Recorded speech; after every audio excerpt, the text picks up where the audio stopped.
Praise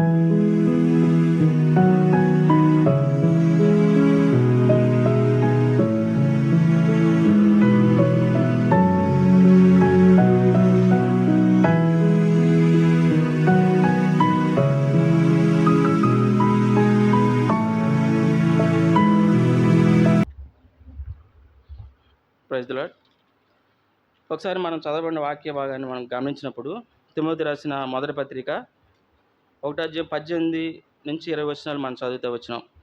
దానికంటే ముందు కొరింథీయులకు రాసిన మొదటి పత్రికలో కూడా మనం చూస్తాం. 11:28 37 మనం చూసినప్పుడు అక్కడ రాయబడుతూ ఉంది, మనల్ని మనమే విమర్శించుకొని మనం పరీక్షించుకోవాలి, ఆ రొట్టెని తిని ఆ పాత్రలోనే త్రాగాలి. అట్లాగే మనల్ని మనమే విమర్శించుకునేట్లా తీర్పు పొందకపోదు.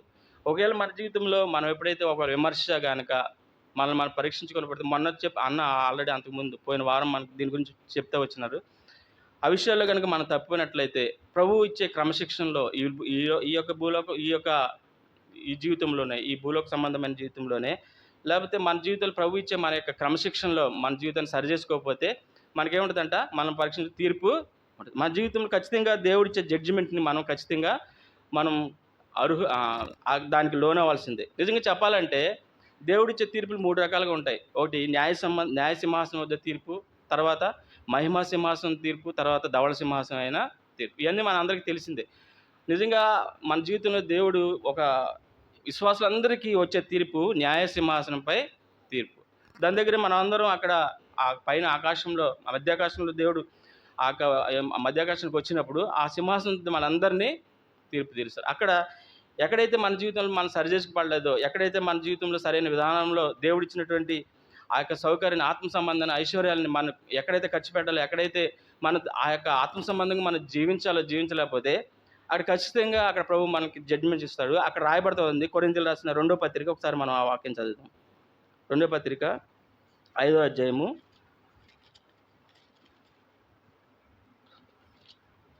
10వ అధ్యాయం 5వ వచనం. ఎందుకనగా అవి మంచివైనా సరే చెడ్డవైనా సరే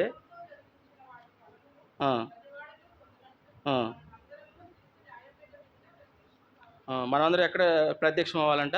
క్రీస్తు న్యాయపీఠం వద్ద అవి మంచివైనా సరే చెడ్డవైనా సరే, అవి మనం రహస్యంగా చేసినా బహిరంగంగా చేసినా ఏవైనా సేపటికి న్యాయ సింహాసనం వద్ద మనం ఖచ్చితంగా తీర్పులు. కాబట్టి మన జీవితంలో మనం పరీక్ష చేసుకోవాలి, మనం విమర్శించుకోవాల్సిన విషయం ఎంతైనా మన జీవితంలో దేవుడు ఒకవేళ దేవునికి ఇష్టలుగా ఈ లోకంలో జీవించినప్పుడు మన యొక్క ఆ మహిమ సింహాసనంలో ఆ మహిమ సింహాసన తీర్పులో మనం ఉండము. ఆ ధవళ సింహాసనం తీర్పులు అంతకంటే మనం ఖచ్చితంగా ఉండలేము. మనకు దేవుడిచ్చే తీర్పు విశ్వాసులకు ఖచ్చితంగా వచ్చే న్యాయ సింహాసనమైన తీర్పు. ఆ తీర్పులో మనం అందరం వెళ్ళినప్పుడు ఖచ్చితంగా బలా నమ్మకమైన మంచి దాసులుగా, లేకపోతే పెండ్లి వస్త్రం సంపాదించుకునే వారికి లేకపోతే అక్కడ మనందరూ తెలిసిందే, చాలాసార్లు చెప్పని రీతిగానే 1000 ఏండ్లు ఎక్కడ ఉండాలంట?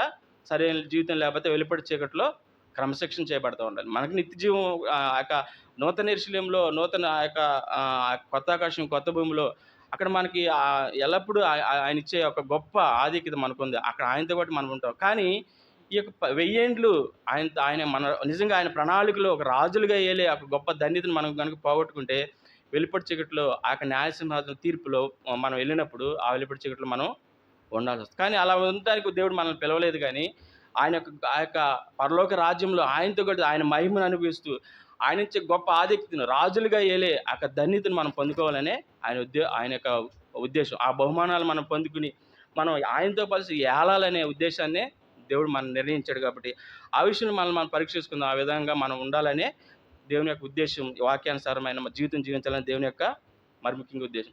అయితే మనం గమనించినప్పుడు 1 తిమోతి రాసిన పత్రిక 1వ అధ్యాయం 18-20 వచనాల్లో మనం చూసినప్పుడు, దానికంటే మనం ఇక్కడ 1వ అధ్యాయము 1-17 వచనాల్లో కొన్ని విషయాలు రాయబడుతూ వచ్చినాయి.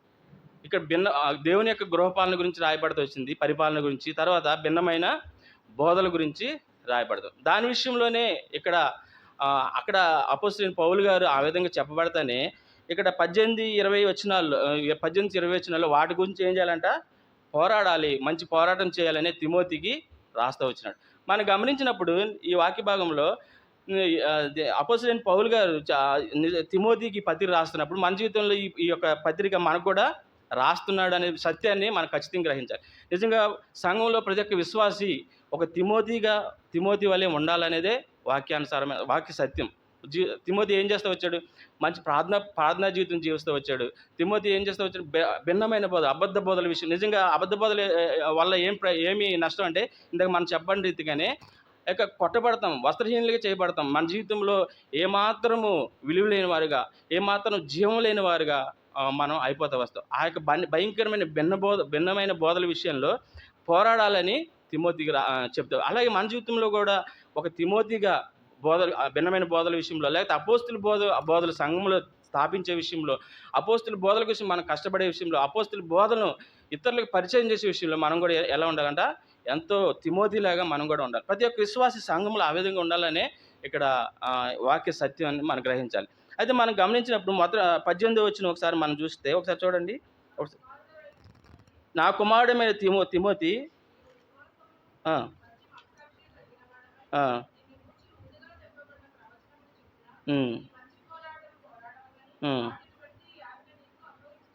చాలు. ఇక్కడ మనం గమనించినప్పుడు తిమోతికి చెప్తా వస్తున్నాడు. సెకండ్ లైన్‌లో, నిన్ను గూర్చి ముందుగా చెప్పబడి ప్రవచనములు చొప్పున ఈ మంచి పోరాడవలనని వాటిని బట్టి ఈ ఆజ్ఞ నీకు అప్పగించు. తిమోతికి చెప్తా వస్తున్నాడు. ఆయన గూర్చి అనేక ప్రవచనాలు చెప్పబడుతూ వచ్చినాయంట. ఏమని చెప్పబడుతూ వచ్చిన ఆయన గూర్చి ప్రవచనాలు? ఒకసారి చూడండి. అపోస్తుల కార్యాలు 16వ అధ్యాయము.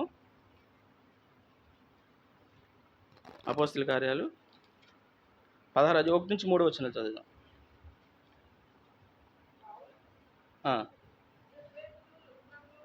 పౌలు దెర్బేకు నుండి లుస్త్రాకు వచ్చాను. తిమోతి అని ఒక శిష్యుడు ఉండెను. అతడు విశ్వసించిన యూదురాలి కుమారుడు. అతడు తండ్రి గ్రీసు దేశస్థుడు. అతడు లుస్త్రాలోను ఇకోనియలో ఉన్న సహోదరుల మంచి పేరు పొందినవాడు. అతడు తనతో కూడా రావాలని బయలుదేరి పౌలు కోరి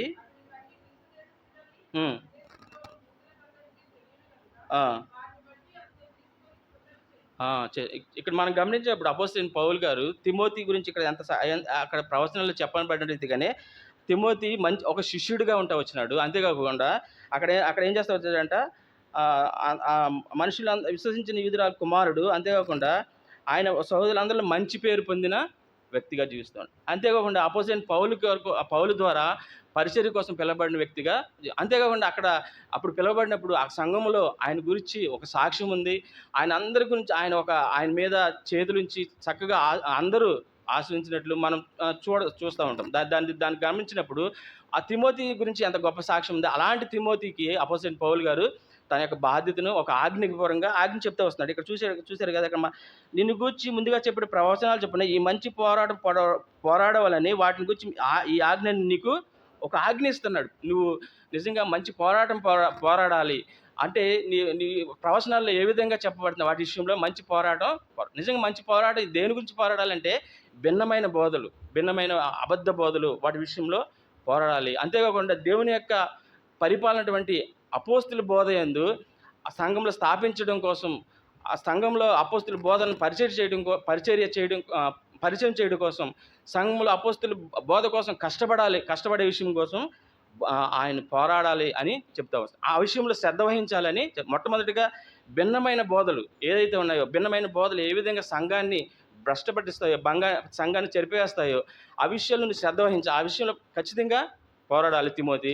అంతేకాకుండా అట్లాగే అపోస్తుల బోధ విశ్వాసులకు అందించే విషయంలో, అపోస్తుల బోధల విశ్వాసులకు పంచే విషయంలో ఆ విధంగా ఖచ్చితంగా నువ్వు శ్రద్ధ వహించాలని ఆజ్ఞాపిస్తున్నాడు. నిజంగా ఎందుకు అంత భారంగా నువ్వు ఏ విధంగా పోరాడాలని అని చెప్పినప్పుడు అపోస్తలుడైన పౌలు గారు తన యొక్క మిషనరీ పరిచర్యలో మొట్టమొదటిగా ఆయన ఖైదీ చేయబడినప్పుడు ఆయన అనేకమైన సంఘాల్లో అనేకమైన ప్రాంతాల్లో తిరిగి అపోస్తుల బోధ ఏంటిది ఒకసారి చూడండి. మా అపోస్తుల కార్యాలు 22వ అధ్యాయం 42వ వచనం ఒకసారి చదవండి. అపోస్తుల కార్యం 2వ అధ్యాయము 42వ వచనం. అపోస్తుల బోధ యందును సహవాసమందును అంతకుముందు విశ్వాసులు ఎట్లా ఉన్నారంటే సంఘం అపోస్తుల బోధ యందును సహవాసం ఎందును రొట్టె విడిచేందును ప్రార్థన ఎందును ఎడతెగకుండా అపోస్తుల బోధ ఏదంటే, ఏదైతే సంఘ స్థాపన కొరకు నరరూపుగా ఈ లోకానికొచ్చి, అంతేకాకుండా ఆయన శిలువ మరణం పొంది పునరుద్ధానుడై ఆరోహణుడైనటువంటి క్రీస్తును అపోస్తులు ప్రకటించారు. అది ఆరోగ్యకరమైన బోధగా అది క్రీస్తు సంఘం తప్ప మరి ఏది అక్కడ ఆ దినాల్లో ప్రకటించబడలేదు. అపోస్తలుడైన పౌలు అదే ఆ యొక్క తన పత్రికల ద్వారా చెప్పబడేది కూడా అదే. అనేక సంఘాలు తిరిగి ఆ జర్నీలో సువార్త పరిచర్యలో ఈ యొక్క బోధ, ఆరోగ్యకరమైన బోధ, అపోస్తుల బోధను వాళ్ళకి పరిచయం చేస్తే, ఆయన ఎప్పుడైతే ఖైదీ చేయబడినప్పుడు సంఘంలో ఏమైందంట, భిన్నమైన బోధలు, ధర్మశాస్త్ర సంబంధమైన బోధలు, యూదుల మత బోధలు ఇవన్నీ ఏర్పడి సంఘాన్ని నష్టపరుస్తూ వచ్చాయి, సంఘాన్ని భ్రష్టపరుస్తూ వచ్చాయి, సంఘాన్ని ఎంతగానో దేవునికి దూరంగా చేస్తూ వచ్చాయి. అందుకని మనం గమనించినప్పుడు అపోస్తలుడైన పౌలు గారు కొలసీలు రాసిన పత్రిక, ఫిలిప్పీలు రాసిన పత్రిక ఎంతో వేదంతో రాస్తూ వచ్చారు. గలతీయులారా, అప్పుడు కొలసీలు ఎంత త్వరగా ఈ విధంగా తిరిగిపోయారా అని ఎంతో భారంతో అక్కడ చెప్పబడతా వస్తూ వచ్చారు. నిజంగా ఆ విషయంలో నిజంగా నువ్వు చాలా శ్రద్ధ వహించాలి. ఆ భయంకరమైన భిన్నమైన బోధల విషయంలో తిమోతి నువ్వు ఖచ్చితంగా పోరాడాలి. అంతేకాకుండా దేవుని యొక్క అపోస్తుల బోధ విషయంలో నువ్వు శ్రద్ధ వహించి దానికోసం పాటుపడాలి, శ్రద్ధ వహించాలి, శ్రమించాలి అని ఆజ్ఞాయిస్తాడు. మన జీవితంలో కూడా ప్రియ సహోదర సహోదరి, అనేకమైన భిన్నమైన బోధలు, మత సంబంధించిన బోధల ద్వారా విశ్వాసులు కొట్టబడుతూ ఉంటారు. భయంకరమైన వాళ్ళు ఆ యొక్క బోధలు వాళ్ళ వస్త్రాలు, వాళ్ళ క్రియల్ని దోసేసుకుంటూ ఉంటారు. నిజంగా వారి జీవితాల్లో ఎంతో హీనస్థితికి వెళ్ళిపోతూ ఉంటారు. కానీ నిజంగా ఆ విషయంలో కూడా నేను మనమందరం ఏం చేయాలంటే ఆ బోధ విషయంలో మనం పోరాడాలి. ఆ బోధ విషయం పోరాడాలంటే ఏం చేయాలా? వారితో పోట్లాడడం కాదు, కానీ ప్రార్థన చేయాలి. ప్రార్థనాపూర్వకంగా మనం ఆ విషయంలో శ్రద్ధ వహించాలి. అంతేకాదు అపోస్తుల బోధను పరిచయం చేసే విషయంలో మనం ఎంతగానో ఖచ్చితంగా శ్రద్ధ వహించేవారిగా ఉండాలి. ప్రభు వల్ల చేసే మనము ఏ బోధలు పడితే ఆ బోధలకు మనం చెవిగొడతాం కాదు, కానీ ఏది ఆరోగ్యకరమైన బోధ, ఏది శ్రేష్టమైన బోధ, ఏది అపోస్తుల బోధ, ఆ విషయాన్ని మనం ఖచ్చితంగా శ్రద్ధ వహించి దానికోసం మనందరం ఒక తిమోతిగా ఈ యొక్క సంఘంలో మనం పనిచేయాలి. నిజంగా అపోస్తలుడైన పౌలు గారు ఎంత భారంతో తిమోతికి ఆ బాధ్యత అప్పగించాడో, ప్రభు యేసుక్రీస్తు వారు మన జీవితాలకు మనకు కూడా అదే భారాన్ని మనకు అప్పగిస్తూ వచ్చారు. ఆ విషయంలో మన జీవితంలో కూడా ఆ సత్యాన్ని గ్రహించిన వారై ఒక తిమోతిగా ప్రతి ఒక్క విశ్వాసి, ప్రతి ఒక్క సహోదరి ఆరోగ్యమైన బోధన అందించే విషయంలో మనం శ్రద్ధ వహించాలి. భిన్నమైన బోధలు అనేకమైనవి బైబిల్లో చెప్పబడతా వచ్చినాయి. భిన్నమైన బోధలు, నికోలైతుల బోధలు, లేదా బిలాం బోధలు, వీటన్నిటిలో కూడా సంఘాన్ని భ్రష్టపరించే విషయాలు, వాటన్నిటి నుంచి మనం దూరంగా వెళ్ళిపోవాలి. దూరంగా వాటిని పారద్రోలాలి. ఆ విషయంలో వాటిని సంఘంలోకి రానివ్వకుండా మనం చేస్తూ ఉండాలి. నిజంగా తిమోతి వలె మన జీవితంలో ఆ విషయాన్ని గ్రహించేవారిగా ఉండాలి. అంతేకాకుండా ఈ విషయాల్లో మనం చాలా జాగ్రత్తగా ఆ యొక్క అపోస్తుల బోధ విషయంలో పోరాడాలి. లేకపోతే భిన్నమైన బోధలకు వ్యతిరేకంగా మనం ఉండాలి అంటే మనకేం కావాలంట? చూడండి ఒకసారి తిమోతి రాసిన మొదటి పత్రిక,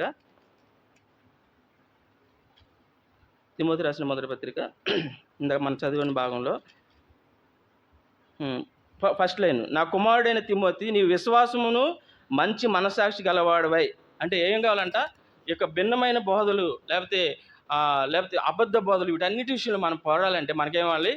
మంచి విశ్వాసం కావాలి, మంచి మనస్సాక్షి మనకు కావాలి. అందుకని అపోస్తలుడైన తిమోతికి రాస్తూ, నా కుమారుడైన తిమోతి, నీ విశ్వాసమును మంచి మనస్సాక్షి గలవాడవై నిన్ను గురించి ముందుగా చెప్పండి ప్రవచనాలు చొప్పున ఈ మంచి పోరాడాలని. అంటే ఆయన మంచి మనస్సాక్షి, మంచి విశ్వాసం, మంచి మనస్సాక్షి తిమోతి కావాలి. అలాగే మన జీవితంలో కూడా ఆ యొక్క భిన్నమైన బోధల విషయంలో కానీ, అబద్ధ బోధల విషయంలో కానీ, లేకపోతే అపోస్తుల బోధను మనం సంఘంలో చేసే విషయంలో మనకేం కావాలా? విశ్వాసం కావాలా, మంచి మనస్సాక్షి కావాలి. మరి విశ్వాసం అంటే ఏంటి? ఇంతకీ విశ్వాసం ఎలా వస్తుంది? విశ్వాసం లేకపోతే ఏమవుతుంది? విశ్వాసం లేకపోతే దేవుడికి ఇష్టడేంట అసాధ్యం. దేవునికి ఇష్టలుగా ఉండలేము. దేవుని వాక్యం మనలో ఉండదు. దేవుని ఆ యొక్క జీవాన్ని మనం అనుభవించలేము. ఆ జీవాన్ని ఇతరులకు కూడా మనం పంచలేము. అందుకని హెబ్రీయులకు రాసిన పత్రిక 11:6 చెప్పబడతా వచ్చింది. చూడండి ఒకసారి ఆ మాట. విశ్వాసం లేకుండా దేవునికి ఇష్టడైనట్టు అసాధ్యము. దేవుని యొద్దకు వచ్చేవాడు ఆయన ఉన్నాడనియు,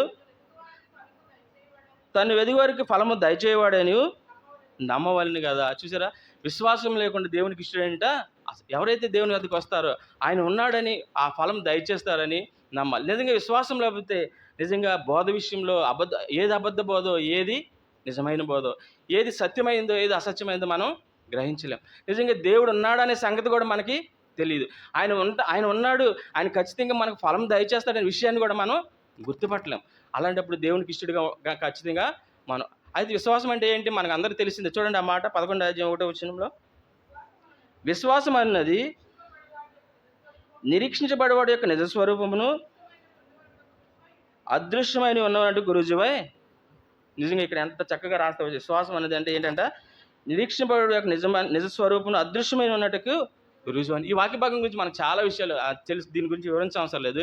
నిజంగా విశ్వాసం అంటే అది. నిజంగా ఏదైతే మనకి నిరీక్షించబడిందో, ఏదైతే ఉన్నాయని రుజువు చేయబడుతుందో అదే ఈ యొక్క 11వ అధ్యాయంలో ఉన్నట్టు విశ్వాస వీరులు వారి జీవితంలోనే వారు ఆ విధంగానే ఈ లోకంలో జీవిస్తారు. పునాదులు గల పట్టణాల కోసం అబ్రహాము ఎదురు చూస్తూ వచ్చాడు ఈ లోకంలో, ఆ యొక్క దానికోసం ఎదురు చూస్తూ వచ్చాడు. అంతేకాకుండా ఇంకా అనేకమైన మన ఇంటికి వెళ్ళినాక ఈ 11వ అధ్యాయంలో చదివితే విశ్వాస వీరుల జాబితా ఉంటాయి. వారి జీవితంలో ఎన్నో బాధలు, ఇబ్బందులు, అనేకమైన బలహీనతలు, అనేకమైన విషయాల్లో కూడా వారి జీవితాల్లో ఎంతగా వారు ఈ లోకంలో వారు జీవిస్తూ వచ్చారని మనం చక్కగా విశ్వాసంలో ఏ విషయంలో తప్పిపోలేదు. విశ్వాసంలో తప్పిపోకుండా వారు అయితే విశ్వాసం అంటే ఏంటి, మనకి విశ్వాసం ఎలా కలుగుతుంది మనకి చూడండి. ఆ విషయం కూడా మనం అంతా తెలిసి చాలాసార్లు వింటాను వచ్చాం. రోమిలు రాసిన పత్రిక 10వ అధ్యాయం, రోమిలు రాసిన పత్రిక 10వ అధ్యాయము 17వ వచనం చదువుదాం. కాగా వినుట వలన విశ్వాసం కలుగును, వినుట క్రీస్తుని గూర్చిన మాట వలన. ఇక్కడ ఎంత చక్కగా చెప్తారు. కాగా వినుట వలన విశ్వాసం. చాలాసార్లు వినుట వలన విశ్వాసం కలగాలని ఏమనుకుంటారు చాలాసార్లు, చాలా ఇట్లా రాస్తే బాగుండేదేమో. సహోదరుల మీద అబద్ధాలు పలికితే బాగా విశ్వాసం కలిగిద్దని, లేకపోతే ముసలమ్మ ముచ్చట్ల గురించి మనం శ్రద్ధ వహిస్తే విశ్వాసం కలిగిద్దని, సహోదరుల మీద కపటాలు, ఈర్ష్యులు కనుక, లేకపోతే అన్ని సంబంధమైన ఆచారాలు చేస్తే విశ్వాసం కలిగిద్దని రాస్తే మనం త్వరగా కానీ అక్కడ ఏం రాస్తా వచ్చాడు, వీటి వలన విశ్వాసం కలిగిద్ది. దేనివల్ల కలిగిద్ది అంటే క్రీస్తుని గూర్చి మాట వలన కలిగింది. నిజంగా క్రీస్తు యొక్క మాట, అయితే ఆయనే వాక్యమైనడు, ఆయన వాక్యం ద్వారా మనకు విశ్వాసం కలిగిద్ది. ఆ విశ్వాసం మనలో జీవాన్ని ఇస్తుంది. ఆ జీవం ద్వారా మన యొక్క ప్రాణాత్మ దేహాల్లో సరిచేయబడతాం. అందుకనే వాక్యం ఏమిటి, ఎబ్రిల్ రాసిన పత్రిక 4:12 వచనంలో ఆ వాక్యం సజీవమైనదే. అది ఒకసారి చదువు మాట చదువు. ఎబ్రిల్ రాసిన పత్రిక 4వ అధ్యాయము. ఎందుకనగా దేవుని వాక్యము సజీవమై బలం గలదే.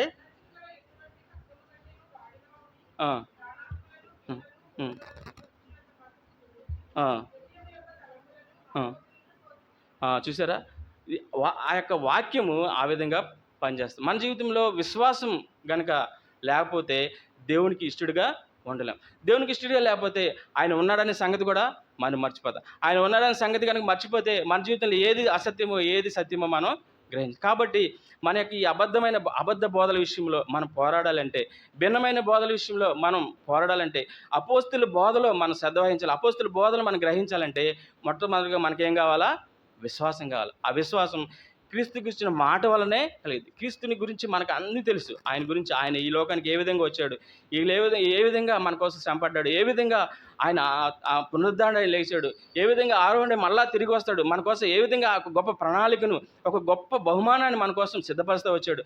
ఆ విషయాన్ని మనం గ్రహించినప్పుడు మనకు విశ్వాసం కలిగిద్ది. ఆ జీవం మనలోకి వస్తుంది. ఆ జీవం ద్వారా మనం వెలిగించబడతాం. అంతేకాకుండా అంతేకాని ఇంకేం కావాలంట, మంచి మనస్సాక్షి కావాలి. ఇంతకీ మనస్సాక్షి అంటే ఏంటి, అది ఎక్కడ ఉంటుందంటే, నిజంగా మన చాలాసార్లు బైబిల్ స్టడీలో చాలాసార్లు చెప్పబడితే వచ్చింది. మనస్సాక్షి ఎక్కడ ఉంటుంది ఒకసారి మనం గమనిస్తే, మానవుడు 3 భాగాలుగా ఉంటాడు. ఒకటి ఆత్మ, రెండోది ప్రాణము, మరి యొక్క శరీరం. మనం గమనించినప్పుడు శరీరంలో 3 భాగాలు ఉంటాయి కదా. ఒకటి ఏముంటాయి శరీరంలో 3 భాగాలు, మాంసము, రక్తము, ఎముక. ప్రాణంలో మనస్సు, భావోద్రేకము, చిత్తం. అట్లాగే ఆత్మలో ఏముంటాయి, మనస్సాక్షి ఉంటుంది, అంతరంగ జ్ఞానం ఉంటుంది, విశ్వాసం లేకపోతే సహవాసం ఉంటుంది. మనం గమనించినప్పుడు ఈ మనస్సాక్షి ఎక్కడ ఉంటుందంట, ఆత్మ సంబంధమైన ఒక వరం ఇది, ఆత్మ సంబంధమైన ఒక జీవం ఇది. ఎప్పుడైతే మంచి మనస్సాక్షి మనం కలిగి ఉంటామో మనం ఆత్మ సంబంధంగా జీవించిన వారుగా ఉంటాం. అలాంటి మంచి మనస్సాక్షి మనం కలిగి ఉండాలని అపోస్తలుడైన పౌలు గారు తిమోతికి చెప్పాడంటే మనం గమనించవలసింది, మనందరికీ కూడా ఈ వాక్య భాగాన్ని మనం అర్థం చేసుకోవాలనే విషయాన్ని ఆ విషయంలో మంచి మనస్సాక్షి లేకపోతే నిర్దోషమైన మనస్సాక్షి మనం కలిగి ఉండాలి. ఆ మంచి మనస్సాక్షి కలిగి ఉన్నప్పుడే ఏది భిన్నమైన బోధల విషయంలో మనం పోరాడగలం, అపోస్తుల బోధలో మనం శ్రద్ధ వహించగలం. నిజంగా అపోస్తలుడైన పౌలు గారు చెప్తూ వచ్చాడు. ఆయన ఏ విషయంలో మంచి ఆ యొక్క మనస్సాక్షి కలిగి ఉండాలని చెప్పాడు. ఒకసారి చూడండి 24 అధ్యాయం అపోస్తలుల కార్యాలు 24 అధ్యాయము. అపోస్తలుల కార్యాలు 24 అధ్యాయం. త్వరగానే ముగించేస్తా, చెప్పండి ఒకసారి. 24 అధ్యాయం 16 వచనం చదువుదాం. ఈ విధమున నేనును దేవుని ఎడలను మనుషుల ఎడలను ఎల్లప్పుడూ నా మనస్సాక్షి నిర్దోషమైనదిగా ఉండినట్లు అభ్యాసం చేసుకుంటుంది. ఎట్లా ఉండాలంట? దేవుని ఎదుటను మనుషుల ఎదుటను నా మనస్సాక్షి ఎల్లప్పుడూ ఎట్లా ఉండాలంట? నిర్దోషంగా ఉండాలని అభ్యాసం చేసి, మన జీవితంలో కూడా మనస్సాక్షి నిర్దోషమైనదిగా, ఒక మంచి మనస్సాక్షి కలిగిన వారు మనప్పుడు ఎల్లప్పుడూ మనం ఏం చేయాలంట? దాన్ని అభ్యాసం చేయాలి. ఆ మనస్సాక్షి విషయంలో అభ్యాసం చేసినప్పుడే మనం ఆత్మ సంబంధంగా జీవిస్తాం, ఆత్మ సంబంధ విషయాలు మనం గ్రహిస్తాం, ఆత్మ సంబంధ సత్యాన్ని మనం ఎరుగుతాం. అలా లేకపోతే విశ్వాసం, మనిషి మనస్సాక్షి రెండూ కలిసే ఉంటాయి. ఆ విషయాలు కనుక మనలో జీవితంలో లేకపోతే నిజంగా ఏది సత్యం ఏది అసత్యం మనం గ్రహించలేము. నిజంగా తప్పుడు బోధలు, అబద్ధ బోధలు మనం చెవియొగ్గుతాం. నిజంగా అబద్ధ బోధలు, తప్పుడు బోధల వల్ల మన విశ్వాస జీవితం భ్రష్టపడుతుంది. మన సంఘ జీవితం, మన ఆత్మీయ జీవితం, మన క్రైస్తవ జీవితం భ్రష్టపడిపోతూ వస్తుంది. ఎంతో నష్టము మనకు కాబట్టి అపోస్తలుడైన పౌలు గారు ఎంతో భారంతో తిమోతికి రాస్తూ వచ్చినాడంటే ఆ విషయంలో నువ్వు శ్రద్ధ వహించాలి, ఆ విషయంలో నువ్వు పోరాడాలి అన్నాడు. ప్రియ సోదరి సోదరి, మన జీవితంలో కూడా మంచి విశ్వాసము అయితే మంచి మనస్సాక్షి మనకు కావాలి. మనస్సాక్షి విషయంలో నిర్దోషంగా మనం ఎల్లప్పుడూ అభ్యాసం చేసేవారు. అపోస్తలుడైన పౌలు గారే ఎంత అభ్యాసం చేస్తారంటే మనం ఎంత బాగా అభ్యాసం చేయాలా? నిజంగా అపోస్తలుడైన పౌలు గారి వల్ల మనం కూడా అభ్యాసం చేసేవారుగా ఉండాలి. నిజంగా ఈ యొక్క మంచి మనస్సాక్షి లేకపోతే విశ్వాసం లేకపోతే ఏమైంది అసలు? చూడండి 19వ వచనంలో ఒకసారి చదవండి. తిమోతి రాసిన మొదటి పత్రిక. అట్టి మనస్సాక్షిని కొందరు త్రోసివేసి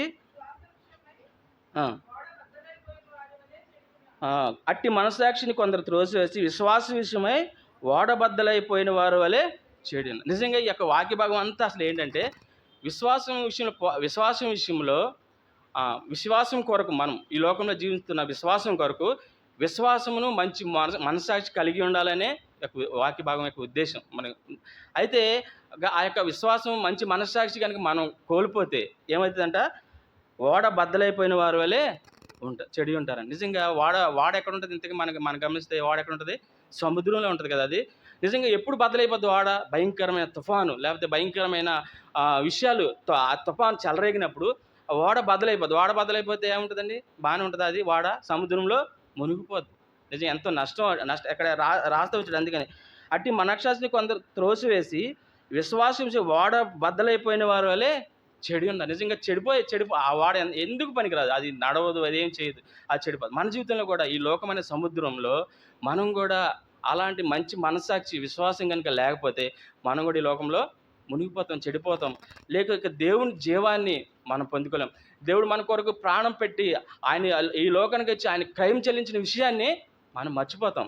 నిజంగా ఆ విధంగా ఆ ఓడబద్దలైపోయిన జీవితాన్ని మనం కూడా జీవిస్తాం. నిజంగా ఆ ఓడబద్దలైపోయిన పరిస్థితి ఎంత భయంకరంగా ఉంటుందో ఒకసారి గమనిస్తే మన జీవితంలోనే అంతే భయంకరమైన జీవితాన్ని మనం అనుభవిస్తాం. కానీ దానికోసం ఒక ఉదాహరణ కూడా చెప్తే వచ్చారు. చూడండి ఒకసారి ఆ విషయంలో. వారిలో హుమానే, అలెగ్జాంద్రియ ఉన్నారు. వీరు దూషింపబడకుండా శిక్షణ పడ్డకై వీరిని సాతానికి ఇక్కడ ఇద్దరు వ్యక్తుల గురించి చెప్పాడుతూ వచ్చారంట. నిజంగా వారి ఈ విషయంలో ఏ విధంగా ఆ మంచి మనస్సాక్షిని లేకపోతే విశ్వాసాన్ని, మంచి మనస్సాక్షిని కోల్పోయి ఈ లోకంలో కలిసిపోయిన వాళ్ళు ఏ విధంగా వచ్చారు. వాళ్ళిద్దరు విషయాన్ని, వాళ్ళిద్దరు ఎవరంటే చూడండి ఒకసారి. ఒకడేమో హుమానే, ఇంకోటి అతను అలెగ్జాండర్. ఇద్దరు ఎవరు ఒకసారి మనం గమనిస్తే హుమానే ఎవరు చూడండి ఒకసారి. 2 తిమోతి రాసిన పత్రిక. ఈయన ఏం చేస్తూ వచ్చాడు? 2 తిమోతి రాసిన పత్రిక 2వ అధ్యాయం 17వ వచనం. కొరుకుపుండు ప్రాకినట్టు వారి మాటలు ప్రాకును, వారిలో హుమనయును ఫిలేతును ఉన్నారు. వారు పునరుద్ధానం గతించనని చెప్పుచు సత్యం విషయంలో తప్పిపోయి కొందరు విశ్వాసమును. ఇక్కడ ఈ యొక్క హుమానే ఎంత భయంకరమైన వ్యక్తి అంటే చూస్తే మనం గమనించినప్పుడు ఆయన ఏం చేస్తారు? ఆయన మాటలు ఎలా ఉన్నాయంట? కొరుకుపుండు పాకినట్లు ఉంటాయి. కొరుకుపుండు అంటే నిజంగా ఒక విధంగా చెప్పాలంటే క్యాన్సర్ ఏ విధంగా ప్రాకిద్దో అలాంటి వ్యక్తి అనమాట. ఆయన మాటలు ఎలా ఉంటాయంటే ఒక విశ్వాస జీవితాన్ని పూర్తిగా పాడు చేస్తాయి. అంతేకాకుండా అతను ఎలా ఉన్నాడంట? పునరుద్ధానం లేదని అబద్ధ బోధ, సత్య విషయంలో తప్పిపోయి కొందరు విశ్వాసులను కూడా చెడిపేశారు. తర్వాత ఇంకొక ఆయన ఉన్నారు. ఆయన పేరేంటి చూడండి ఒకసారి. ఎవరు ఆయన పేరు? అలెగ్జాండర్. ఆయన ఏం చేస్తూ వచ్చాడు చూడండి ఒకసారి. తిమోతి రాసిన 2వ పత్రిక 4వ అధ్యాయము 14, 15 వచనాలు. 4వ అధ్యాయం. అలెగ్జాండర్ అని కంచరోడు నాకు చాలా కీడు చేశాను. అతని క్రియలు చొప్పున ప్రభు అతనికి ప్రతిఫలం ఇచ్చును. చాలు. ఇక్కడ మనం గమనించినట్లయితే ఈయన ఏం చేస్తా వచ్చాడంట. 15 వచనం కూడా చదువుదాం. అతని విషయమై నీవును జాగ్రత్తగా ఉండము. అతడు మా మాటలను బహుగా. ఇక్కడ ఈ అలెగ్జాండర్ ఏం చేస్తూ వచ్చాడంట. ఆయన పౌలు గారికి ఎంతో కీడు చేస్తూ వచ్చాడంట. అంతేకాదు ఆయన ఏదైతే వాక్యం చెప్తున్నాడో, ఏదైతే ఆయన సత్యం గురించి బోధ చెప్తున్నాడో అది బాగుగా. ఈ దినాల్లో లేరా సంఘంలో సత్యం గురించి చెప్పబడుతుంటే ఎంతో గొణుకుళ్ళు, సణుగుళ్ళు, ఎంతో భయంకరమైన మాటలు, ఎంతో అబద్ధ సాక్షులు చెప్పే విషయాలు ఎంతో సంఘం లేరా. నిజంగా వాళ్ళిద్దరిని అపోస్తలుడైన పౌలు గారు ఎవరికి అప్పచెప్పాడు తెలుసా? చూడండి ఆ మాట, చదవండి ఒక మాట. 1 తిమోతి రాసిన పత్రిక 20వ వచనంలో, వారిలో హుమానయును అలెగ్జాండర్ ఉన్నారు. వీరు దూషింపబడకుండా శిక్షించబడ్డాక వీరిని సాతానికి అప్పచెప్పాడు అని. అంటే వారిని దూషించలేదు కానీ శిక్షించబడ్డాక ఎవరికి అప్పచెప్పాడంట? సాతానికి అప్పచెప్పాడు. మీకు తెలుసా సాతానికి అప్పచెప్పడం అంటే ప్రభు సంఘానికి లేకపోతే విశ్వాసకి ఇచ్చే అధికారాన్ని ఉపయోగించడం. ఆ యొక్క అధికారాన్ని పూర్తిగా ఉపయోగించడం సాతానికి అప్పచెప్పడం అంటే ఎందుకు ఆ సాతానికి అప్పచెప్తూ వచ్చాడంటే ప్రభు యొక్క ప్రణాళికను లేకపోతే ఆయన యొక్క సంఘాన్ని పాడు చేసే విషయంలో అలాంటి పాడు చేయకుండా ఉండడానికి కోసమే ఆ ప్రభు యొక్క అధికారాన్ని మనం ఖచ్చితంగా ప్రభు ఇచ్చే మనకు అధికారం ఏంటి సంఘంలో? చూడండి మత్తయి వార్త 18వ అధ్యాయం 18 వచనం చదువుదాం. మత్తయి వార్త. భూమి మీద వేటిని బంధిస్తారో అవి పరలోకమందును బంధించబడును. భూమి మీద మీరు వేటిని విప్పుతారో అధికారం ఏదంట? భూమి మీద ఏది బంధిస్తే అది పరలోకంలో బంధించబడుతుంది. భూమి మీద ఏది విప్పితే అది పరలోకంలో. అది నిజంగా దేవుడు మనకి ఇచ్చిన అధికారం. అది ఏమి మనం బంధిస్తాం, ఏది విప్పుతాం అంటే 15 వచనం నుంచి మనం చదువుదాం. ఒకసారి చదవండి. మత్తయి సువార్త 18 నుంచి చదువుదాం. మరియు నీ సహోదరుడు నీ ఎడల తప్పిదం చేసిన ఎడల నువ్వు పోయి నీవును అతడును ఒంటరిగా ఉన్నప్పుడు అతన్ని గద్దించుము. అతడు నీ మాట వినే ఎడల నీ సహోదరుని సంపాదించుకుంటేవి.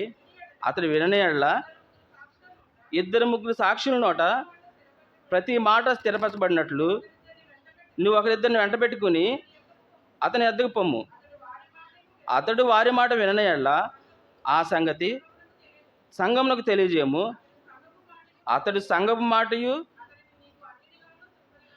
అతన్ని అన్యునిగాను సుంకరిగాను ఎంచు. మన జీవితంలో ఇక్కడ అపోస్తలుడైన పౌలు గారు ఆ యొక్క హుమానయుని అలెగ్జాండర్ని చేసింది కూడా అదే. మన జీవితంలో మన సహోదరుడు మన తప్పిదం చేస్తే మొట్టమొదటిగా ఆయన ఇట్లా ఇక్కడ చెప్పబడిన రీతిగానే మనం చేయాలి. నిజంగా వాళ్ళు చేసినప్పుడు ఆయన సుంకరిగాను అంటే ఆ విషయంలో ఏంటి ఆత్మ సంబంధమైన సత్యం ఏంటంటే ఆ సహోదరుని మనం క్రమశిక్షణ చేయడం, ఒక విధంగా బంధించడం అంటే క్రమశిక్షణ చేయడం. అంటే భౌతికంగా ఆయనకు శరీరం పాడైపోవచ్చు, నాశనం అయిపోవచ్చు, చనిపోవచ్చు, కానీ ఆత్మ సంబంధంగా ఆయన మనం రక్షించడం, అది సాతానికి అప్పచెప్పడం అంటే. నిజంగా ఆత్మ సంబంధంగా ఆయన మనం కాపాడుకోవడం, లేకపోతే ఈ విధంగా బంధించడం ద్వారా ఆ సహోదరుడు తెలుసుకుని ఒక దినాన నిజమైన నేను తప్పు చేస్తానని ప్రత్యేక పశ్చాత్తాపడి రియలైజేషన్ అయ్యి సంఘం సహోదరులతో కలిసి జీవించడానికి కోసం మనం సాతాన్ని అదే మనం ప్రభు మనకిచ్చే అధికారాన్ని ఉపయోగించాలి. నిజంగా కొరింథీయులకు రాసిన పత్రిక కూడా ఆ మాట చెప్తే వచ్చారు. చూడండి, నా మాటలు ఇక్కడ లేవు కానీ చూడండి ఒకసారి. కొరింథీయులకు రాసిన మొదటి పత్రిక 5వ అధ్యాయము అపోస్తలుడైన పౌలు గారు చెప్తే వచ్చారు. చూడండి 5వ అధ్యాయము ఎందుకు సాతానికి అప్పచెప్పాలనేది రాస్తా వచ్చారు. 5వ అధ్యాయం 4 నుంచి 5 వచ్చినారు చదవండి.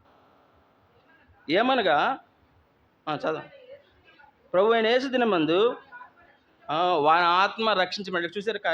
జాగ్రత్తగా చూసినట్లయితే ఏమైనా ప్రభు అయిన యేసు దినమందు వాని ఆత్మ రక్షించబడినట్లు శరీరేచ్ఛలు నశించుటకై మన ప్రభు అయిన యేసుక్రీస్తు నామమున మీరును నా ఆత్మయు ప్రభు అయిన యేసుక్రీస్తు బలంతో కూడా వచ్చినప్పుడు అట్టి వాణిని సాతానుకు. చూసారు ఇక్కడ ఎంత చక్కగా స్పష్టంగా రాసి వచ్చాడో. ప్రభు అయిన యేసుక్రీస్తు ఆయన అపోస్తలుడైన పౌలు గారు మీరంట ఆయనతో కూడా మనం వచ్చినప్పుడు అట్టి వాడిని రక్షించడానికి కోసమే ఈ సహోదరుని మనం ఏం చేయాలా? సాతానికి అప్పజెప్పాలా. అంటే ఆయన ఆత్మ రక్షించడానికి కోసమే అంటే ఆయన సరిజేయడానికి సంఘం ఏం చేస్తారు? బంధించాలి. ఎందుకంటే ఆయన సరిజేయబడాలా, చక్కబెట్టబడాలా. ఈ లోకంలో మన జీవితం మన స్వయంలో, మన ప్రాణంలో, మన శరీరంలో ఉండి ఆ సహోదరుడు చక్కగా మనం మాట్లాడి చక్కగా ఏదో మన యొక్క సొంత ప్రేమను చూపిస్తే ఆ సహోదరుని మనం ఆ ఆత్మ మనం రక్షించలేం. ప్రభు యొక్క ఆ యొక్క అధికారాన్ని మనం ఉపయోగించట్లేదంటే మన ప్రభు యొక్క అధికారాన్ని మనం ఏం చేస్తున్నాం? దుర్వినియోగపరుస్తున్నాం. అప్పుడు కూడా మనం కూడా ఎలా ఉంటున్నాం?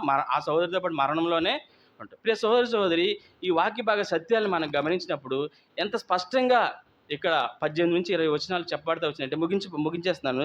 మనం గమనించి మొట్టమొదటిగా ఈ వాక్యాలు మనం నేర్చుకోవాల్సింది, మొట్టమొదటిగా ప్రతి ఒక్క విశ్వాస సంఘంలో ఒక తిమోతిగా మనం వ్యవహరించాలి. ఏ విషయంలో? అబద్ధ బోధ విషయంలో మనం పోరాడాలా. భిన్నమైన బోధలు సంఘంలో లేకుండా మనం చూసుకోవాలి. అంతేకాదు అపోస్తుల బోధను మనం పరిచయం చేయడానికై కష్టపడాలా, శ్రమించాలా. దానికోసం ఎంతైనా నష్టం కలిగినా మనం అనుభవించాల్సిందే. అపోస్తుల బోధను పరిచయం చేసి అనేక మందికి నిత్యజీవ వారసులుగా, ఆయన యొక్క పరలోక రాజ్య వారసులుగా, ఆయన ఆ యొక్క మధ్యాకాశం కొట్టి ఎత్తబడే ఓవర్ కామర్స్గా మనం అందరం ఆ యొక్క అపోస్తుల బోధను అపోస్తుల బోధ మనం ఆరోగ్యకరమైన బోధ ఇస్తున్నప్పుడు ఎలాంటి అనానుకూలత లేకుండా మనం పోరాడాలి. ఆ విషయంలో బంధించాలి. మనం బంధించినప్పుడు ఖచ్చితంగా దేవుడు మనకు అధికారాన్ని ఇచ్చాడు. బంధిస్తే ఆయన పరలోకంలో బంధిస్తే ఏదైతే దేవునికి అనానుకూలమైన లేకపోతే ఏదైతే వ్యతిరేకమైనది సంఘంలో జరుగుతుందో దాన్ని మనం గ్రహించాలా, బంధించాలా. అప్పుడు పరలోకంలో ప్రభు కూడా ఏదైతే చక్కగా అపోస్తుల బోధ జరుగుతుందో సంఘం చక్కగా జీవంతో నడిపించబడుతుందో ఆ బోధ విషయం మనం విప్పితే, ప్రభువా ఈ బోధ చక్కగా ఈ సంఘంలో స్థాపించండి, చక్కగా ఈ యొక్క బోధ ద్వారా అనేక మందిని మీరు బలపరచండి మనం విప్పితే ఖచ్చితంగా పరలోకంలో దేవుడు విప్పుతాడు. ఆ విషయంలో మనం తర్వాత మన జీవితంలో ఈ విషయాలు మనం కలిగి ఉండాలంటే విశ్వాసం ఉండాలి మన జీవితంలో. అట్లాగే మంచి మనసాక్షి కలిగి ఉండాలి. అంతేకాకుండా మన జీవితంలో మనకు కావాల్సింది లేకపోతే ఒకవేళ ఈ లోకంలో మనం కలిసిపోకుండా, ఈ లోకంలో ఏ విధంగా ఆ సముద్రంలో మునిగిపోయి నష్టపరుచుకుందో మన జీవితం, మన యొక్క విశ్వాస జీవితాన్ని నష్టపరుచుకోకుండా ఈ యొక్క భయంకరమైన లోకం అనే సముద్రంలో మనం పోకుండా మనం జాగ్రత్త వహించాలి. అంతేకాకుండా ఎవరైతే దేవునికి వ్యతిరేకంగా ఉంటున్నారో, ఎవరైతే దేవునికి నేనే నా స్వయంలో బ్రతుకుతూ ఉన్నారో, సహోదరులతో కలిసి లేకుండా సహోదరులతో దేవుని యొక్క కార్యాలకు వ్యతిరేకంగా చేస్తున్నారో ఆ విషయాలు మనం దేవుని యొక్క అధికారాన్ని అధికారం ఉపయోగించాలంటే ప్రార్థన ద్వారా మనం బంధించాలా. అప్పుడే ఆ సహోదరుని మనం ప్రియ సహోదరి వాక్య భాగంలో నువ్వు నేను మన జీవితంలో ఏ విషయాల్లో నిజంగా ఒక తిమోతిలాగా మనం ఉండలేదు. ఒకసారి ఏ విషయంలో ఏ బోధ విషయంలో మనం తప్పిపోతా ఏదైతే పర్లేదులే, ఏదో మనం వింటాం వస్తాం వెళ్తున్నాం అనే విషయాలు నిర్లక్ష్యంగా ఉంటున్నామో ఒకసారి పరీక్ష చేసుకుందాం. అంతేకాదు అపోస్తుల బోధ విషయంలో మనం శ్రద్ధ వహిస్తున్నామా? తిమోతి వలె అపోస్తుల బోధన పరిచయం చేసడంలో పాటుపడుతున్నావా? తిమోతి వలె మంచి సాక్ష్యం కలిగి ఉన్నావా? మనం పరీక్ష చేసుకుందాం. అంతేకాకుండా మన జీవితంలో దేవుడు మన కొరకు చూపించినటువంటి ఆ ప్రేమ, కల్వరి శిలువలో తన ప్రాణం త్యాగం చేసినటువంటి విషయాన్ని మన కొరకు మరలా వచ్చి ఆయన మనల్ని ఒక ఉన్నతమైన స్థితిలో ఉంచే ఆ యొక్క విషయాన్ని మనం గ్రహిస్తున్నామా? నిజంగా ఆ విషయంలో విశ్వాసం ఉందా మనకి ఎల్లప్పుడూ? అంతేకాకుండా మంచి మనసాక్షిలో మనం జీవిస్తున్నామా? మనం పరీక్ష చేసుకుందాం. అంతేకాకుండా నిజంగా మన జీవితంలో అనేకమైన సమస్యలు అయినప్పుడు ఈ భయంకరమైన విశ్వాసాన్ని పోగొట్టుకుని మంచి మనస్సాక్షి లేకుండా సముద్రంలో ఏ విధంగా బద్దలైపోయిందో ఆ విధమైన జీవితాన్ని మనం జీవిస్తున్నామో ఒకసారి మనం ఆ విధంగా జీవించకుండా ఉండాలని ప్రభువుని అడగాలి. ఆ విధంగా మనం పరీక్ష చేసుకుందాం. చివరిగా సంఘంలో ఏదైతే అనానుకూలత లేకపోతే ప్రతికూలమైన సమస్యలు లేకపోతే వ్యతిరేకంగా వస్తున్నాయో వాటి విషయంలో మనం బంధించేవారుగా మన యొక్క ప్రార్థనా జీవితం ఉందా లేదా మనం పరీక్షించు. ఏదైతే సంఘం చక్కగా దేవుని యొక్క జీవంతో నింపబడుతుందో ఆ విషయంలో మనం ఇప్పడానికి మన సామర్థ్యం కలిగి ఉన్నామో లేదో మనం పరీక్ష చేసుకుందాం. యోగ్యమైన విధాలు ఆ విధంగా ఉన్నామో ఒక తిమోతిలాగా అపోస్తలుడైన పౌలు గారు ఏదైతే తిమోతికి అప్పచెప్పిన పనిని ఎంతో శ్రద్ధగా చేస్తూ వచ్చాడో మన జీవితంలో ప్రభు మనకి ఇచ్చిన అప్పచెప్పిన పనిని మనం అంతే శ్రద్ధగా చేస్తున్నామో లేదో మనం పరీక్ష చేసుకుందాం. యోగ్యమైన బలలో చేయవద్దు. దేవుడి వాక్యాన్ని దీవించును గాక.